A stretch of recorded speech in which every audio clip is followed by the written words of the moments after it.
Visai realu, kad pradinė mokykla ateityje truks ne 4 metus, o 6. Pasirodo, tokia praktika yra daugelėje pasaulio šalių. Pažiūrėk. O kaip tai atrodo praktiškai? Tai dabar, ką mes turime Lietuvoje, tai yra 4 metų pradinis ugdymas ir 5 klasėje visi mokiniai taip staigiai pereina į dalykinę sistemą.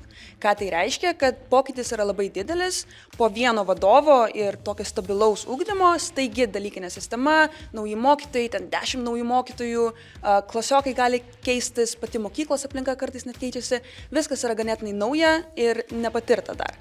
Ir būtent 6 metų švietimas ir ugdymas, ką jis padarytų, tai įvestų tokį vientisumą ir stabilesnį perėjimą, palaipsniui. O tai kaip atrodo tas įvedimas palaipsniui?